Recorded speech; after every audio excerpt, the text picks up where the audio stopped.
no siambo ewo Adom TV so ade hye mama memwajo ene akwaba ede ba Adom TV enwumere no sia kase so ene eye bobo so meni de to so nkono afempino ne aduonu ba kuma ensema wodo ayaboa no de edihwe na editie ne yekenkan ede ama so enwumere no sia kase ko kase ni mu ensem bia wo betie ene se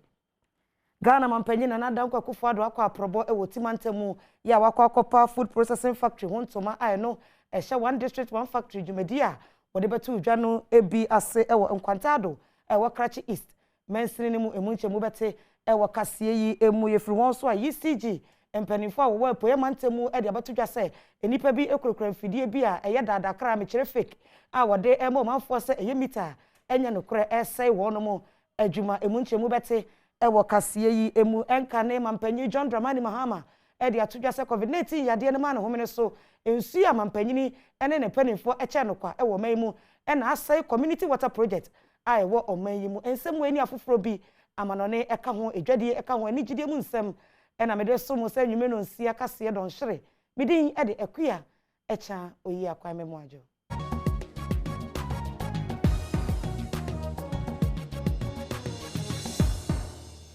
afa jebre na ti ensem no mu enhyemu ankasa wasafa bedu echa wono ene hwa akwan akwantempon ene Steven Pabin Jalula ene na asem a wode atodwa ne se aban de hyehye egu akwan mu a woye de obetimi bia se be ya enya so otuom kwan enye no wobetimi aye ede ama omanfo Wasofo hwe abode nhwehwemu ene niema etwa ye ho ahia kwaku afiri ede abetudwa se na soye ene asoye bia ekeka ho ede niema egu akwan mu se wo mo behwe se rubber emene oman no eye plastic waste no wo mo ebehwe eyi afiri ho o kire mu se enche bia no wo mo de emra bi beba sa emra no ebehwe se obi biara ensem no eso na de brem de di kan no ye bede nchemu so eba bedam wa fe yento so civil society organization platform for food governance e de ato Ghana mampanyi na nada nkokufa do nim se ene animu ya no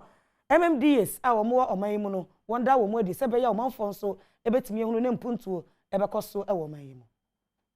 Civil society ekuo won krabata ba kwa ewo etifi mantem do panyimfo wo mu de ode to Ghana ban anim ne se sesi ada ebre edu se MMDCs ene panyimfo a esese wodi assemblies no anim no wobobo won din se de be ya impuntu ebe hya se akoso ewo won mantam nim animu ya wode nsemi eto ensentwofo nim sa de ntwemu eto so se wosra Ghana mampanyi se MMDCs a woba be yi omui woma emu ohamu nchichemu aduasa enye ema esanse omonso etime boa ema impuntu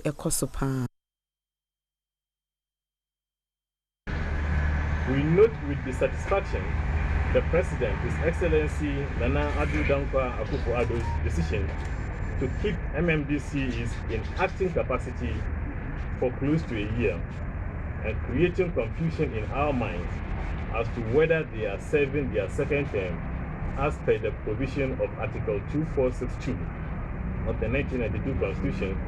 which stipulates the terms of office of MMDCs. We demand that the President, as a matter of urgency, should release names of his appointees for all the 256 MMDAs in the country. Osandi tudwa se osofo wo hwe enkronketwa empuntu ho nsem so no ezese mpanyimfo yi na die animu ya esanse wo moa ewo sa adwumadie a ekosemu senka obone homodin eye adwuma enka wogidi ye pa se MMDC sesesa aban bobo wondin wabo mu nyina edin. The Minister for Local Government and Rural Development, Honorable Dan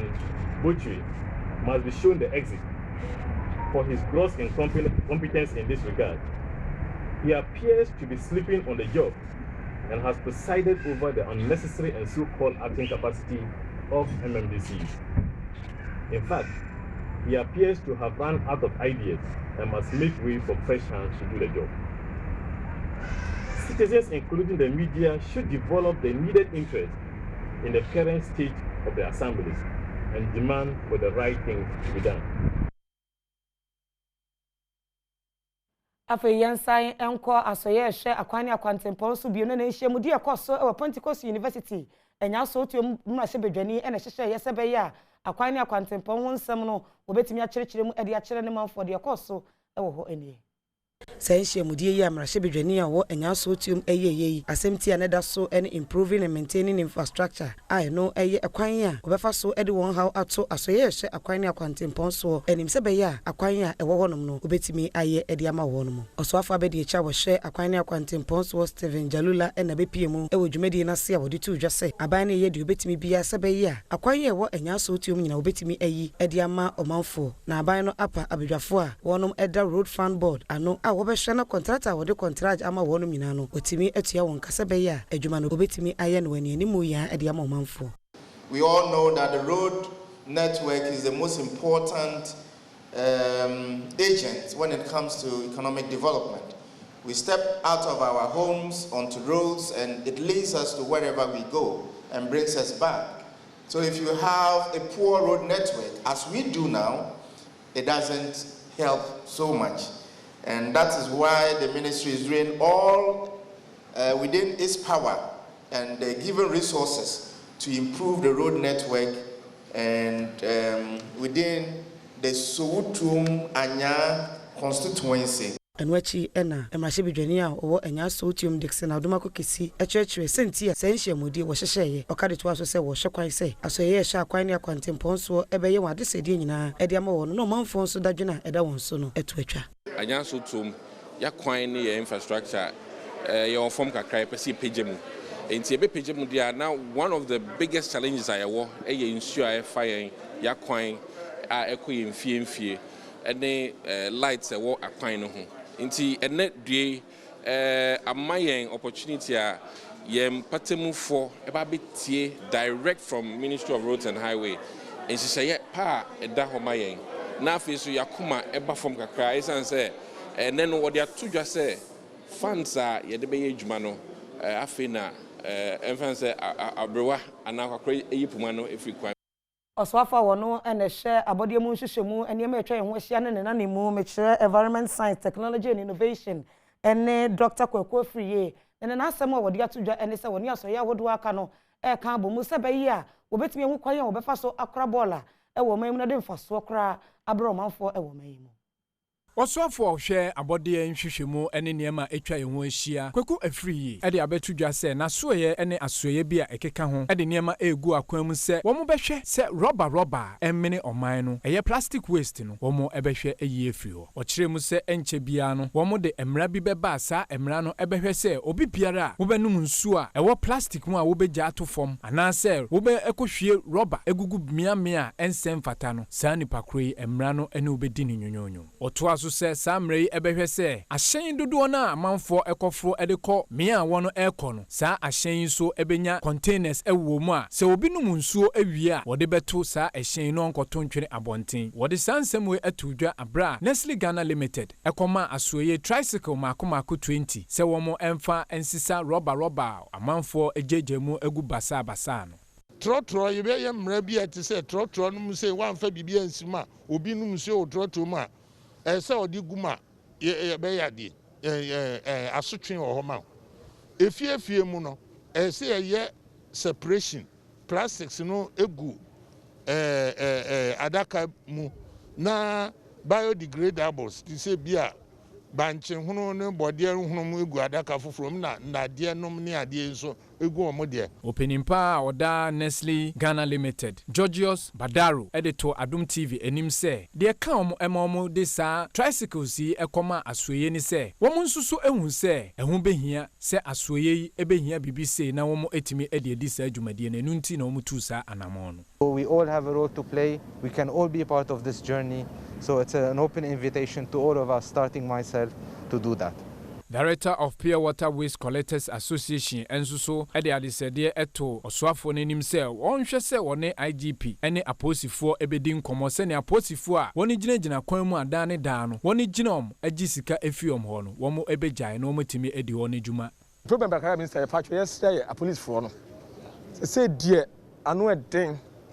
akwese omo se we no asabe TV so omo se empenifo de ahye nsa no omo fi se skabi na enya free mo sesen yo ese so omo chiwa ebo omo bo no e bia opepes wo lances wo radio bibia ya na no eden tebe sem so ne IGP a waba foforo yem so obo homoden pa woni ne nkasama yen ye mfa nye bola ene mfa nye bibia se piota na yanom na yɛmpɛ sɛ nsuo ɛbɛtwoko gɔta ne yɛde sesa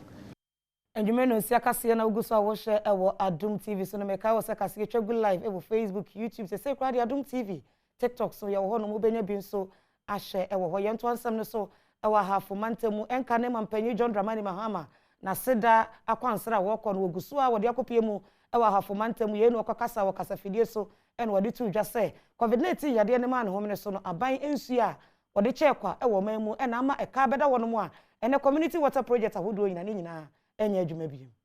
Omampanyin da John Dramani Mahama ekasa wo go so ewa hafomantem mu ewa abra wo call ne thank you ton ena wo da ne di say esane se abanya etisi wo sesei no community water systems a wo ye yank wo de ma omanfo nyina enye nsuo kwa wa abra wo ntua no won hwe so yi enti ne sesei eka ena abemu wo de tuja se nhwehwemu a waye no eda ne di say saa community water systems si dodo na egu ena ne ai wo hono mu a eye adwuma no so no asesei esan ka aban no edi enti ne kasa mu ena odi tuja se sesei die MPP amanyoku a omampanyere danko akufuado edi wonu mu anim no wonum ede ne brebro saa ama Ghana fo nyina ensa esifom free water free power a lot of even water companies and Ghana water farm we say you a community water I Ghana water to say water boards near that one yes catch them so ma ensuring free ebesi na yema omosika Akem. And ama sa water private and yet make us a private but community water systems. They're in jeopardy because almost to me and supply water not the way they should. Because water no almost supply buying so more than most supply more free. Everything no more. Watching an adwin ewa adwuma eni omanmu ewa abra. Wokushia na nanom ahemfo ene omanfo a wonom ewo ahafo no ena omanpanyin dada John Dramani Mahama eda ne di se onya akwanya na safempinu ene adunu nan oba bedi oman ye nimu a obehwe epegya technical and vocational education mu se ne ebe ya emebunu ebenya adwuma ye. People with technical skills, most of the businesses, only welders, plumbers, technicians, civil engineers, this are in Jumano. They are so called universities any higher educational area, humanities and any training. So we said no, let's give more emphasis to technical. Engineers say every region must have a technical university. Now technical training is seamless. Send it back. Ufi technical school bar, you can continue, you can do up to HND, you can do up to a degree program in technical. So that almost umbenya omokwanya omode efaso. Sebaya enyuma kase beto apete ewo manmu nipa enye bi INT na Ghana mampanyi na nadanko akufuado ene na aban ede 1D1F dwumadie eba ye sebaya wo bia ebenya bia ye ene yi mampanyi na kwa probo ewo timantemu awakwa akobie food processing factory ano ewo Adom kwanta no ewo Cratch East mensini no emu. Sa factory a wonom esi ewo timantemu no ne edi nkan kora mantemu no enya na ne nyina aka aban ne botaye esi nani so a wopese emira edi enimu a ekoro no eniama wokra eba omanmu no wobegyae ne mum omanmu akasa beye woniama wobeton aboa ama emebunu enya adwuma ye. Operations Director MCH Global Limited Fred Dakon ene nsɛmtrɔfo etwetwe nkomo no ena woda ne di se bia wonom ababesi factory no ebeboa ama ekuafo a wonom edua bayere ene banche no se wonom etwa wonom mfudie na wanya nipa ama wonom ato na aboa ama adwuma akonkan ewo mantemu honom yenya GP se yetumi ne na be hye adwuma yase a eyi bayere ene banche adwuma no ye ba be ye wo mputuma Adom kwanta wo Cratch East Oti region. Phase 1 of project say with a barrier. Now, phase 1, you start here, you bet we are starting with 500 tubers a day. Now, to see 800 tubers a day, you ramp up in about 3 months' time at full capacity. So afọ abi de kira wo hwe edwadie hu nsem so Herbert Krampa enso hye akuafo a wonom ewo mantemu honom enkran se ya sa factory no aba ho no wonyina eno so na wonfenua mfudie bebre se ne be ya se factory fo no eto na se wadidi dwuma ebeboa ama wonom so abrabo etimi akonkan ba akuafo no so say ready market ewo ho a almost harvest by the bus straight to see na edwuma nso e create enuanu nso e free free Adom kwanta ha oti ha konkan say edwuma ba ha if you be stay local a wholly owned indigenous Ghanaian company. Enu achiri na Adom kase ama ne boni obrempoma ke wusu ene omanfo bi a wonum ewo mantam ho no mo etwetwe nkomo. Yenya ye tia live and color. When they come around for ben kom so we hook by you. Machine e tita le fe come. And the assistant Roberts mu legal wo. Wo dia le say when you wook ja enu wanwa. When you never be a new year. We are not the one the other time say chill we know make be out there go. Me jina sansem we so aton kretia wa ba me so atwen me e bani ato so.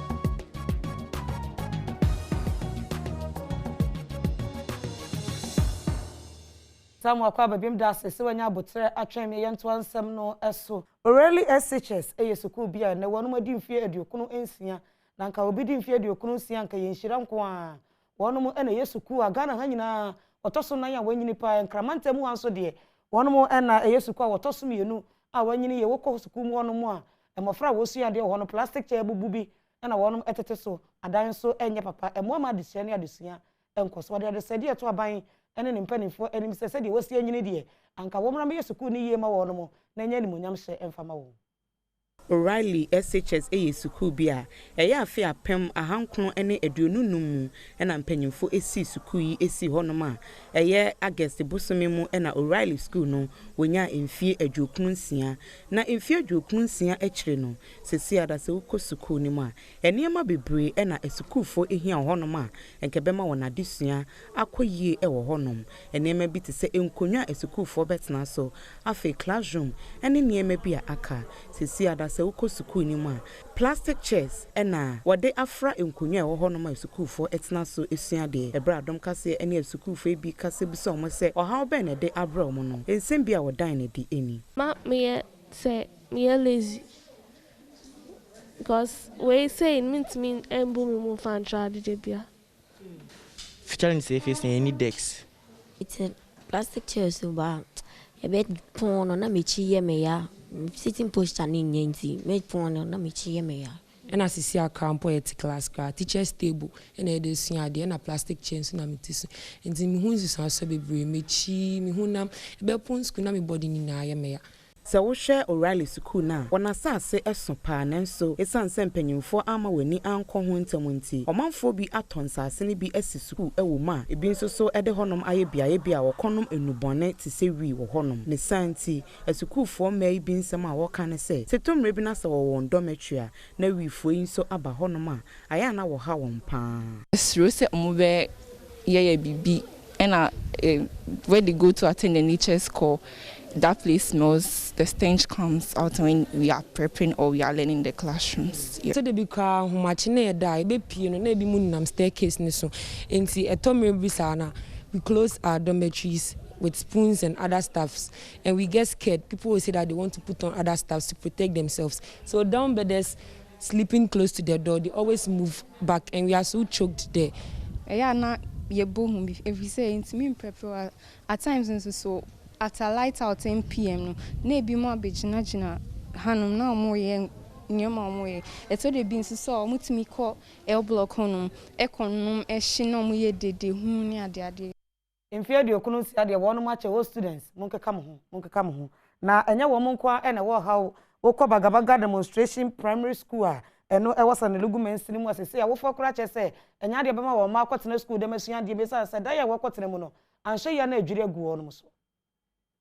Adom kase ama ne boni Eliasu Abdurrahman Dabre ejihwemu a wokoye ye no hu se Agabaga demonstration primary school afi apia hankor ne aduonu mu ena wosiye na sese wokosuku mu no mu a edan wonum nyina ho apapa ya emuama adechire ne adesua enkoso esukufu edi agro ewo sa edan hu a anhwe a ebetimi kura adwiri ede agu wo no mu so otitire ne awoda Parents and Teachers Association ayetwa ne tese PTA ano ene Yakubu Andani no de tudwa se isa edan ne nya enyinti ama adechire ne adesua enkoso ena mofra no so empese wo bebe school onam sa kwan so e de adesade eto mansini panimfo enmekwa wodwa ehya bayase enim se adaroma wontwa wani emeboa wo no mo me ma patara otumino mo eta pacha adome no so tiya la sansan ma kayere bandi kabu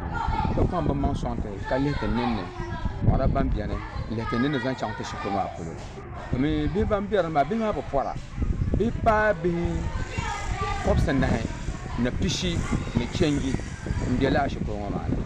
kon bo de min kar pasha ma de pan pala be min mo be la ma shi min pon shi kurma ben yebe be shi kurma ba me yebe be ma de san la te yon bile ka tom sam de kuma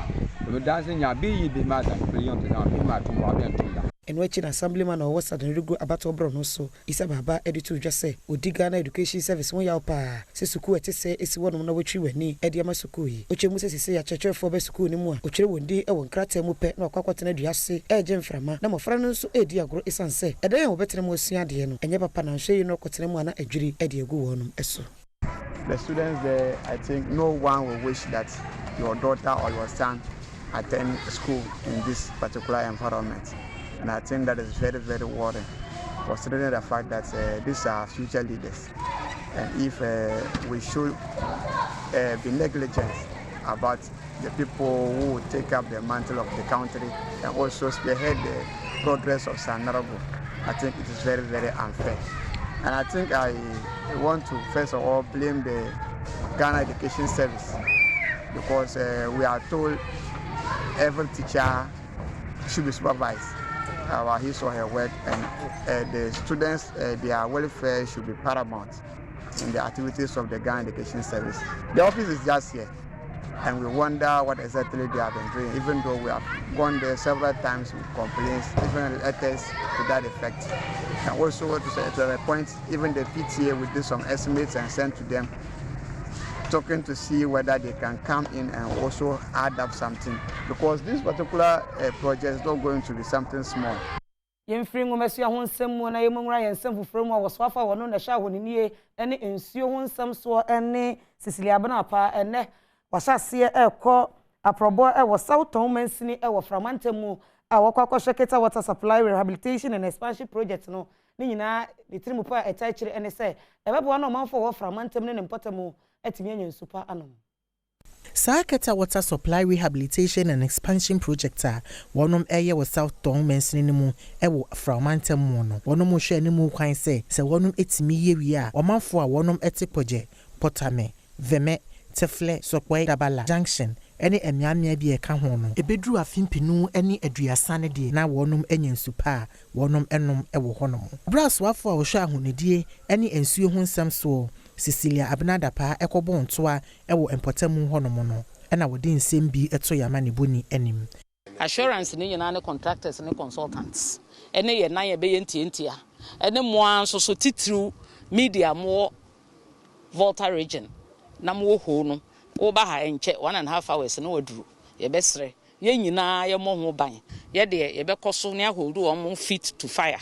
ene Ghana water nyina to make sure say adwuma no koso pepepe we nye last visitor ye beba ye beta ya ba ne abehwe say o mo challenges bia ye deal with the challenges na bibia so antochima enwa chire ena Eric John Kofi a chief water officer e wo Framantemu ene consultant a wono ena wo hwe dwumadie yi so e de enchiremu bi eto yamane boni no enim supposed to rehabilitate the existing plant from the intake up to the plant, construct new plant. They also decide to construct a new plant. And the design capacity, you've seen it, about 35,000 cubic meters of water every day. They are going to lay a new transmission pipeline from the plant all the way to Aunaga Booster, then also extend all the way to Keta and its environment. So that's basically the project scope. But in addition, we're also going to add staff accommodation. We are going to be here till December 2023, and we expect to serve 400,000 plus people at the end of the project commissioning. We are doing 62 kilometers of transmission line, which is a bigger pipeline. We also envisioned to do 74 kilometers of distribution line. It wasn't part of the initial concept, but because of the project redefinition, we will save some money and serve more people in the community. Enkrato braso Mr. Chame koba pomudin eni dwade mu nsemu mekekan ediama. Isamu akwa babim das yonto ansem no so ewa pomudin mu nsemu Dr. Nimona Kakaleb a physician assistant ewo P Specialty Hospital wa Santemantemu ene na asemu a wodi atodwa ene saye na homete se Ghana fo ni pii je se watwen amayare bi atechire no je ne ho enye ansa na wakwa yaresabia nipa de wo no ebra no wo se otimi kwa yaresabia ko firi wo se bayi ayade bi emmo na nkofa owo kura ema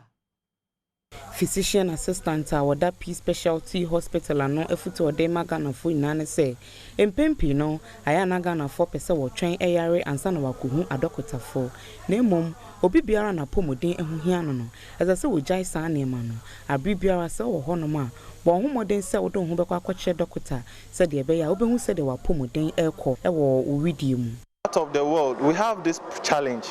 We always wait until we are sick before you visit the hospital, which should not be so. At least, if you can't, by the grace of God, we have our health insurance being put in place. You can just walk into any health facility. Oh, I want to check my BP, I want to check my sugar, at least once every month. And I'm sure even if there's something going on in your system, one of these days it will be picked up and you'll be managed so that you don't have to go through some complications in the near future.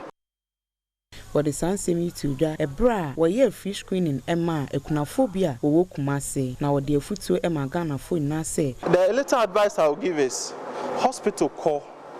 and it shouldn't be say, oh, Yare and Sana, Wako Hospital. You should be able to at least every month, you know, just pass by and have your system checked, especially the diabetes and the hypertensions, and a lot of ailments are there. You are not aware these things are happening in your system, so it will help curb untimely death. Flomina Enchua and Wada Ekunafo Moa Foundation ano Jumedi Okupie Asiebia Odi Afuto Emma Ekunafo ina se Wamunada emo homoden se obetimi abo abraba edi ebeba wana setnemu. Enti enano die mi akasa meni age na nya nenko a ebeye se bosumi bia sisi ya fatu ya ho se bosumi bia na yebehwe maame no makunafo ni nyina free na Yesu kura kan o se ekunafo no ye de ni kunu eno no.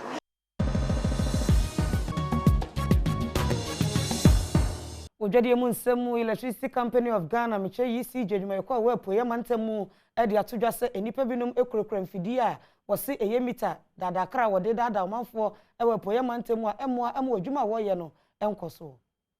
ECG adwumayeko ne nsama ode to Ghana fo nada enim se sesi ada nipa bonefo bi ama won ho so a omo akofa mita enye enede bobonkofo afiafie mu ne senti wona obeche sankofo ni bi ne sese o ma won ho ye ha na ode omo ebre ECG form nso ede omo bema aposifo ebra ECG adwumayeko wo koforidua eye nsentwofo enhyiemu ena mantam no manager oda ECG adwumayeko no ano Michael Ba ede ensemi atuwa se na nsem ho no mokra wokwachi enipa numa wo nso ede meters enimu bi ebobonkofo afiafie enye no nko sa de tuja se sa nipa bonifo ya wodi mita enimu bobonkofo afiafie e kamia ye se assembly members bi ehhehye chira omo eboa omo emo ye se nipa bonesem no.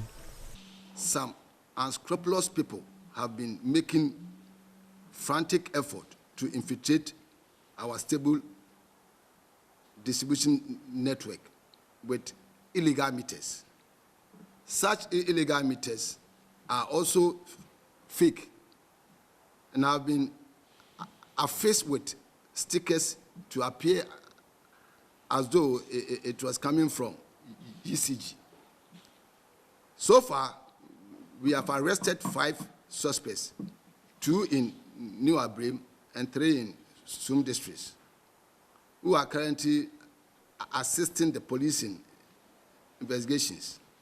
Ura Michael Bansa de to aso say enam sa na ebone a ekoso nti ama won fidie bebre e na ss wo honoma sisi ada sika ss wodi twia nso ekoso. The installation of these meters also put a lot of pressure on ECG distribution transformers. The overloading of ECG transformers by these illegal meters has contributed to damage of most of our transformers,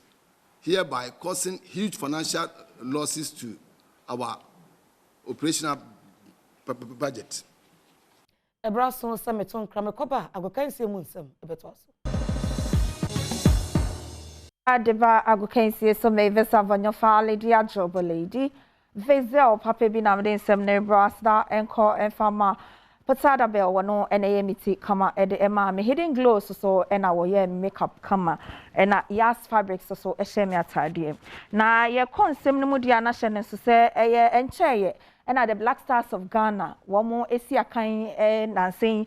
ye qualifiers me no World Cup qualifiers out yetimi chi Ethiopia share womo wo Ghana ye call South Africa troka ena wo mo che yen enom yen ena Ghana fo kasa bebre na ye ne abrante ba ko a wo sina kan e wo Germany e be pie mu Braden Menu ne ye frɛ no wono ankasa kire mu a wono kra wonim kwan ye fa so a ye frɛ no Black Stars mi san say wono a wonim ball kra wo bo a ya frɛ no Black Stars. I was surprised because first Mikasa say fake.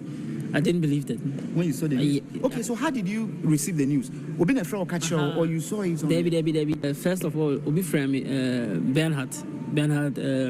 Okay, you're technical director of Freya. I was happy, but still I was like, how? To be honest, it's been bored that much, sir. I can say... it's the verse. OTS said, okay, they should call me because I'm a good player. I prove, I score goals, assists. You've not really got But then I thought to myself, okay, maybe they see something in me, what other people's not seeing. OTS. So this was, this was the reason why, and this was the thing I said. You are there, so forget it. Okay. And then after that, Charles, I cannot coach, no, a friend me. It say, na Black Stars, no, ako duo. Na meanwhile, no, the executive committee of the Ghana Football Association, womo, ena womo shemra, edema Ghana Football. Womo se nyame ya duma ichne fiada. Womo be meeting, crunch meeting, papa. Na ya hwe se ye biedi ana ye revamp team no. Say netie. Efiti dai kodi cho edema South Africa man no World Cup qualifier ni mu no owura CK akono wonai Ghana fododo na epia se enka yi papa yi free ho ne empe coach ono na no dene no medi anim ono o my Ghana o contrage enu nti yentumi mpamo ne saa nhyiemu kase bi betodwa waso ehwe agudie ne mabu ne so GF mpanimfo osoafo hwe agudie ne mabu ne so ekopiase ana ne krakra mu no CK akono na nkasa ono nso kopie mu nsem bia omaba buru so woni se na ketua ho nsem no omkoka ne ho afi ahoboa ben na mumfangu akwan mu wabra bosumi ebesim no ye ne Zimbabwe ade bepem so ya ne krakra mu no se CK akono woko ana se obi fifuro ba ni nyina mpanifo de begu apono so a na ebobobo hu na de bepie mu ho bia no yeso de ba batudwa na omanfo atibi. Diamede to me super crano channel say the Black Queens of Ghana nyame ya doma na ochi ewie ya womo etufa akopie mu wo Nigeria e month ne so ni nyina ne sen Aisha Buhari Cup na eba so a tournament bi a womo bo e dia na the first lady of Nigeria na Black Queens ya to nsa e dia frɛ omo nti sei na ebekono ahosese ne guso ekoso e wo prampram na be na wotwe ne amae kopie mu ho no obi bia akere ne bobre a mo hwe ne mu se Aisha Buhari Cup eba so na wotwe ebesim no ombo akote o my Ghana nim sa kanse kese eba so Lagos no ama hodo nwotwe ene yato nsa frɛ wono mu a obi abekere ne bobre Mercy Tegu Kwaku ene maya na boabo omo ho awie a na wotwe awie ye omo tu afro man mu ha akopie Nigeria hinkro Lagos mu we nyina aka hosesi a omo de pem so ye no beboa wonom Women's AFCON adenho yi mu akansi a enche ene so baso no. Ansem Kakrami international producer Sergio Manucho Ebuabua no Emma May Vesavonyo fa Lady Adrobo Lady Vesda Papebi Mede Ebro Nasda Enkoma logo so fruit ne baby girl ne obia womo ebo mechi dom strong ko na diaka no oyi akwan edit waso di ama. Diadru sono enigidie mu ensemu na nim sa Adom TV dia wo dia na wo dia asem se dia kofa bakora the big talent show auditions ne koso yenhwe bimra.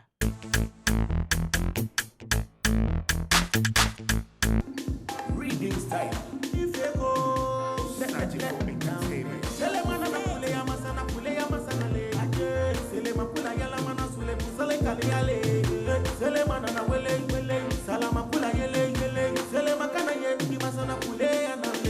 Let's go there, down there. Let's go there, down there. Let's go there, down there.